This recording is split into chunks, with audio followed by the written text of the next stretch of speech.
All right. So first, thank you for sitting down Sure. with me. Yeah, glad to. This is your second attempt to run for the 93rd District, correct? Correct. How's it going so far? Well, it's going real well, I think. The first time I ran, I didn't know how this was done, and I learned a lot. Experience is a good teacher.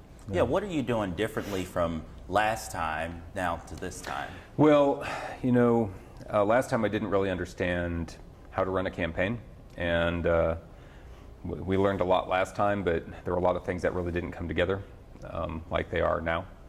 So we've got a good team together who know what they need to do. I've got somebody who basically, I don't spend any time in my office. I'm out knocking on doors and meeting people and doing things like this. And I can trust that the team behind me knows where I should be, and they're telling me where to go, and that's a difference. The one thing that I did that went well in 2016, and the reason I almost won in 2016 was because I just made a point of knocking on doors every day and talked to thousands of people face to face, and that's what is really great about running for office. Honestly, I just love having those conversations with people at the door, and I think that's why I'm going to win on November 6th. So you think that going door to door is going to help you win this race? Oh, absolutely. Oh, yeah. And the nice thing about state representative is I'm covering 8 counties, so it's a huge area. But if I'm out there every day, I'm covering enough territory that I can really make a difference. If I was running for U.S. Senate, of course, you could hardly get to enough people to make a difference. But for state representative, I think it does. I think people know that I'm a real person. I'm not the person that they show in the negative ads because they've actually met me and talked to me. So I think that makes a huge difference. Are you spending more money? Yeah, we've raised more money, and we're going to be spending more money this time. Yeah, we're doing a full mail program, and we're also we're up and running ads on TV and also on Facebook. So, yeah, it's different. I didn't even know you could run ads on Facebook last time I ran. Oh, no. Yeah. Yeah, what are you hearing out in the community on what's important to people right now? Well, people are really upset about our politics right now. It's a time in our country and in our state where I think people really feel like whoever's on the other side are really bad people. And it's in that way, it's kind of hard to choose, to run as a Democrat or a Republican, because there are people that automatically won't even listen to you. And so a lot of people are just really upset about our politics, and there's a lot of negative feelings about our state right now. So, one of the things about going door to door is that you can actually have conversations instead of falling into kind of this partisan, that sort of thing. Another thing that I'm hearing about a lot is property taxes and how high property taxes are in the area. And one of the reasons our property taxes are so high in Illinois is that Illinois doesn't pay the share it's supposed to, that it's mandated in the Constitution to pay for our local schools. So small towns, like a lot of the towns that I'm visiting, who are losing population, are having to pay more and more of the costs of maintaining their schools and funding teachers and other costs, and it's really hurting people. So that's something that really needs to be addressed too. What else are you hearing locally in this area that people are Oh, bringing well, up? of course, in this area, and really throughout the region, people are really worried about Western Illinois University and the fact that the student population, dropped again this year. That means that small business owners like myself are hurting. A lot of my customers, faculty, other people that work at the university, people who intended to stay in Macomb and retire here are now gone because of layoffs, because of salary cuts, because they're just not sure what the future is. Now, I personally believe that Western is going to be around for a long time, but we're going through a period of change right now. What are those 3 important issues that are most important to you? Well, the most important one for me overall is jobs, and bringing in good quality jobs and making sure that our students are ready for the jobs that are created in the area. And so the second one is education. In this area, K through 12 students are funded at a rate of $3,000 per student less than the state average. It's crazy. It's really hard for school districts to compete for talent to fill teaching positions when they are so underfunded. So funding education, supporting education is really important to me. And then the third one is just to clean up Illinois government and restore trust in Illinois government. You know, it's Illinois' bicentennial. This is the 200th year of the state, and nobody's talking about it because people aren't proud to be from Illinois, and a big part of that is because people don't trust Illinois government anymore. And so I'm hoping to be part of a new wave of leaders that can help change that perception. I spoke to Noreen Hammond yesterday, and she said, you say you're going to bring more jobs, but she doesn't still know how you're going to do it. So I give you this time. How will you bring more jobs to the 93rd District? So one of the things that's happening right now is that a lot of the local factories are expanding. And when I talk to, say, the CEO of the Vaughn Hammer Factory, or anyway, the leadership in Bushnell of the Vaughn Hammer Factory, they're looking to expand their workforce by 60 people or more.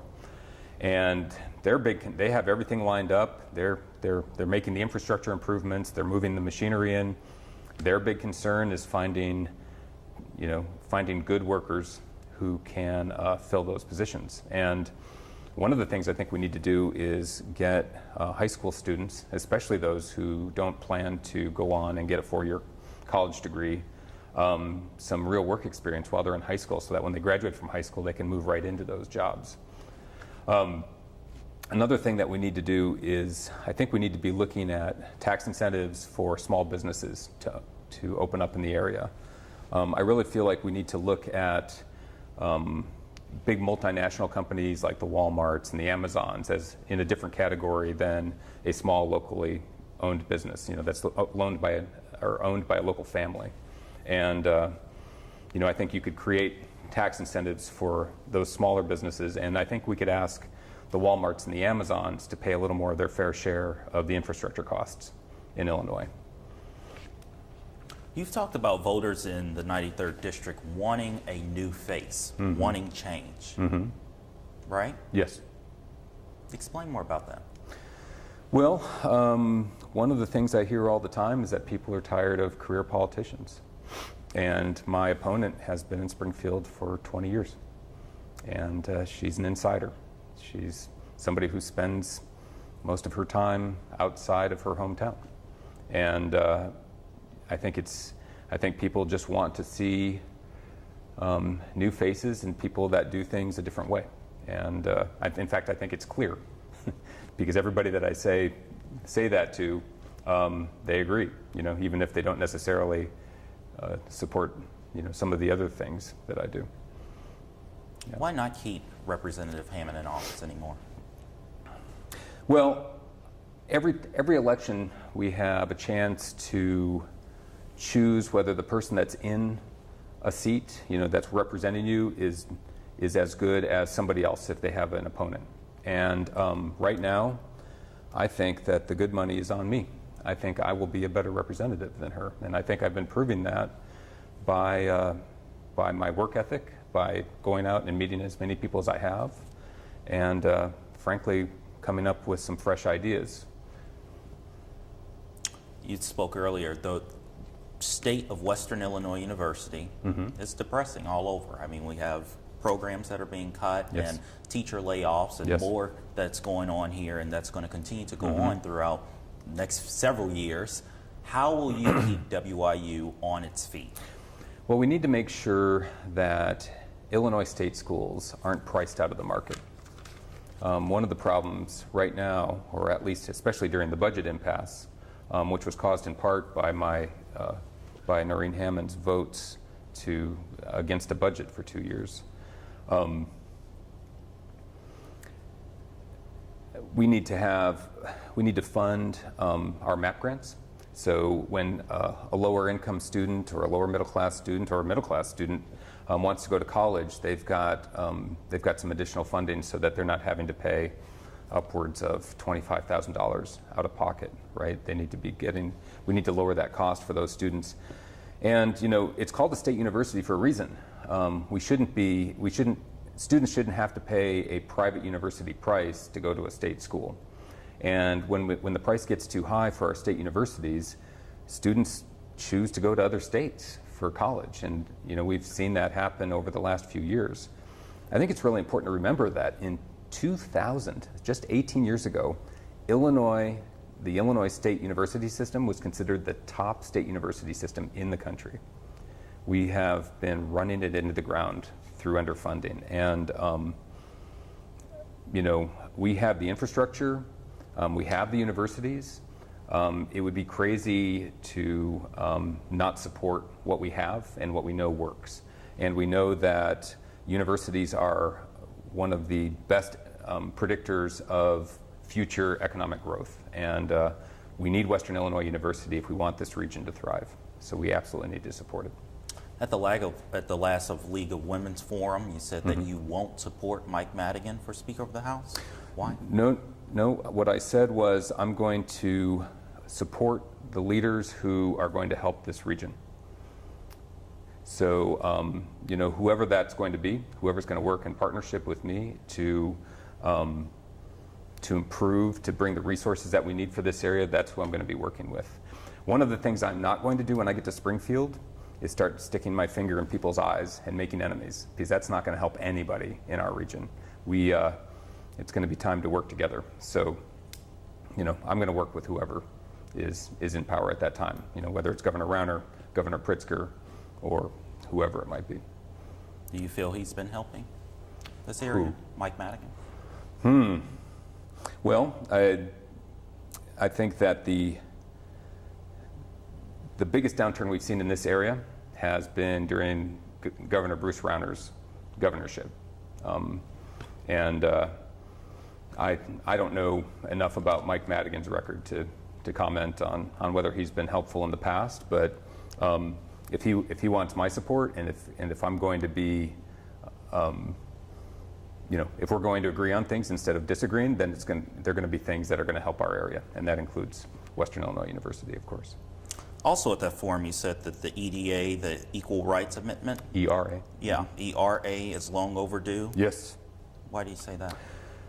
Well, it seems crazy that we have to talk about it, doesn't it? Equal rights for women. I think that's just common sense in 2018. When a woman and a man are doing the same work, the same kind of job, clearly both of them should be getting the same pay and the same benefits. And when you have situations where that's not happening, that's an injustice. And one of the things that I feel that the majority of Americans believe is that we should have just systems. And ERA, to me, is about justice. Why do you support the progressive state income tax? That's a great question.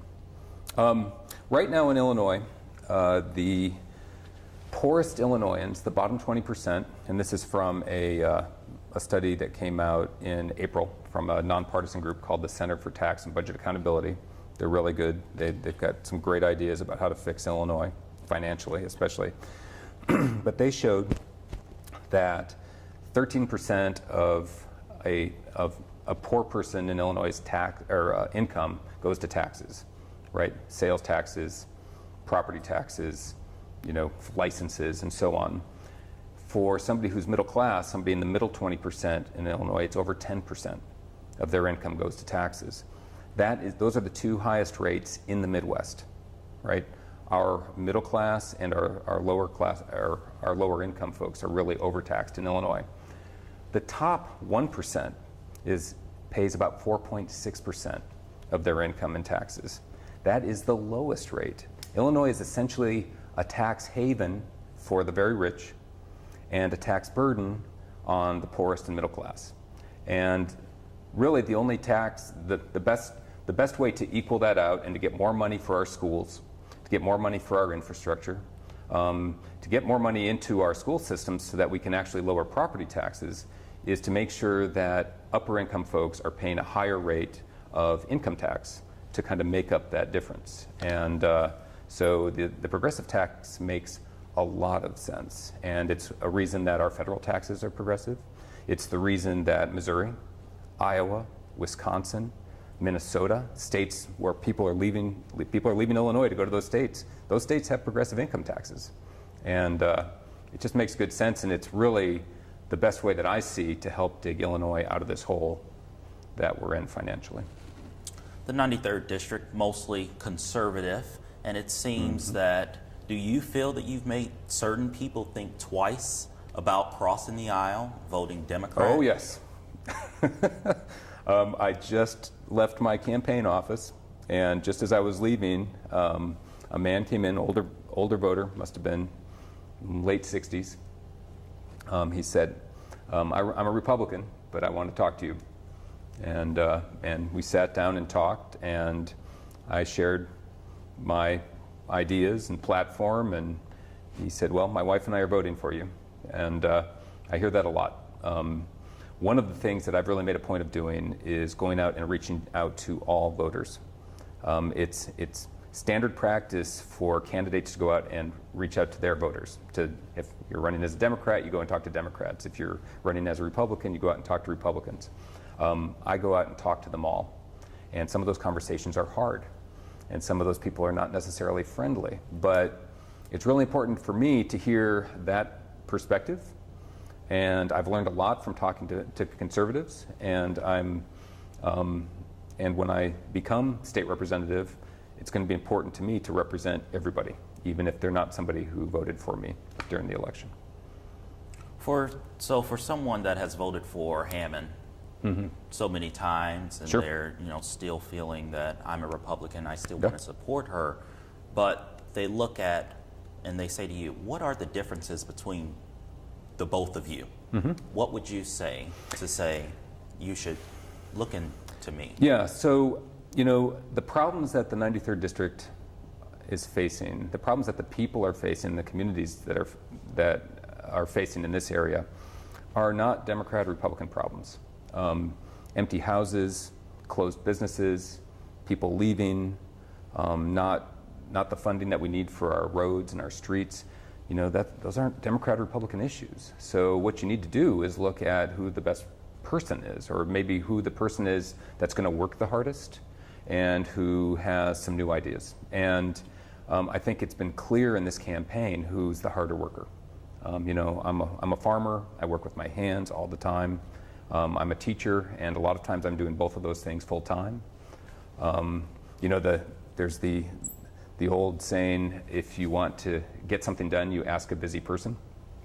I'm a busy person, but I'm really focused on figuring out how to help this area thrive, how to turn around this kind of economic decline that we're in. And I'm just perfectly willing to work with anybody, Democrat or Republican or independent or people that aren't likely to vote at all. I just want to see how we can solve these problems and come together and kind of fix, what ails us right now. But why should voters not support Hammond? Well, she's not getting the job done, is the bottom line. When she voted against a budget 2 years without a budget hurt a lot of people in this area. It hurt Macomb terribly. It hurt West Central Illinois to a large degree. I mean, we had social services, we had services for our elderly that weren't funded. And in the end, what did we get out of it? We got a tax increase, even after 2 years of budget deficits, and our budget deficit is greater than it was before. Another issue is that she doesn't really like to meet with constituents. She'll go to the ribbon cuttings or the fundraisers or the photo ops, but as far as I know, she's never held office hours in her office in Macomb since the last election. That's 2 years without having an open door for your constituents, and to me, that's absolutely unacceptable. Where are you hearing that from? Well, it's just, as far as I know, she's never had office hours. So I'm hearing it from all the people in the area who, if they want to reach out to Representative Hammond, they have to go through her staff. They can't talk to her face to face unless they make a special appointment in Springfield, where she spends most of her time. You're saying you would make that different? Oh my. Yeah, I think one of the things that we need to do, my plan is to have a mobile office and basically set up at the public library or the courthouse in each of these small towns and different counties, and just be available to hear from constituents, and also to be there. If they're having problems with the state, I'm the guy that they come to, and I'm the one that fixes the problem. So they don't get their driver's license in the mail like they're supposed to, and there's some government bureaucracy that's slowing something down. I mean, my job is to go to Springfield and bang heads together until somebody gets that job done, and I'm looking forward to helping people that way. How about infrastructure? How would you fund and support those kind of projects? Oof, boy, we need it. We need infrastructure funding. Those are tough questions. The budget's tight. We're in a terrible hole financially. One of the things I'd be looking at, one of the things I'd be doing is reaching out to our U.S. senators and saying, hey, can we get some federal funding for this? How about some grants to fix our bridges and to finish some of these road projects? So, that's something that I'm going to be looking into, but I don't have any good answers for you right now. If you were to lose again, what would you do next? I am interested in, if I were to lose, I think that I would take a week. Take a week off and rest up. I'm going to spend the day after, win or lose, the day after Election Day, I'm going to be driving around all over the 8 counties and picking up yard signs and boxing them up and putting them away. But I'm really interested in, I feel like running for office has actually helped me develop some entrepreneurial skills. And I have some business ideas that I'd like to try out. And if I win, I'm going to be focused on being a state representative. But if I lose, I'm looking at possibly pursuing some different directions and looking at some different small business possibilities. Anything else that you've heard from the constituents of the 93rd District that say there's a lot that needs to be changed? What in particular you feel is the most serious thing that people are bringing up as concerns that they have? Well, I mean, just like it has been for me, people are just concerned about their neighbors and friends leaving the area, family. Our district is an older district, and a lot of them have seen their kids who would have liked to have lived here, lived in the area, leave because there just aren't the job opportunities. And so economic development is really going to be my number one focus, because that's how growing our economy, supporting small, locally owned businesses is the best way to help our area. And I'm going to be a champion for small businesses. What are some of the myths or things that you've heard about yourself or the way that you're running your campaign that you want to correct the record on? Well, the negative ads have just started. The one thing I hear a lot is that I'm going to be listening to some party boss in Springfield and doing what that person tells me. And nothing could be farther from the truth. I have no incentive, and there's just no reason for me to want to work for anybody except, the good people that I'm meeting every day when I'm going door to door. I would not go through the pain and suffering of a campaign for some person out of Chicago. There's nothing in that attracts me at all. And I sure don't want to live in Springfield or Chicago. I want to live here. I just want to do what I can to make this area a better place. My last question would be, if you were to win, what would you work to do in your first 100 days in office? Gosh, first 100 days.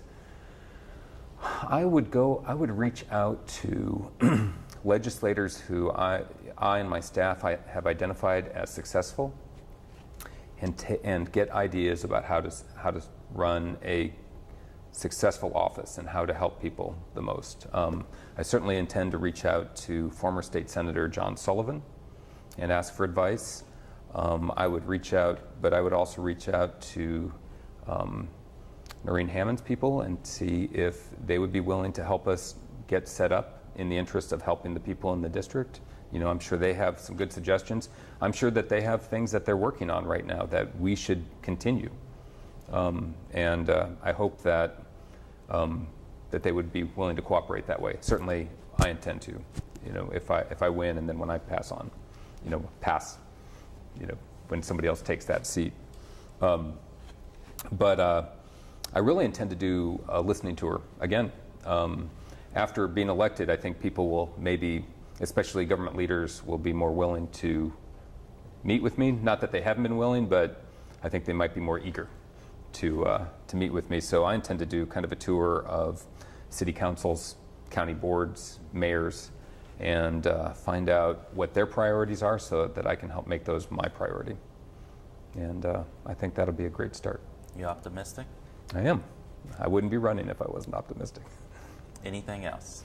Nope. I'll just say again, it's time for some change around here. Things aren't going very well in the 93rd District, and I think we need some new faces and some new ideas and some new ways of doing things, and I'm that candidate.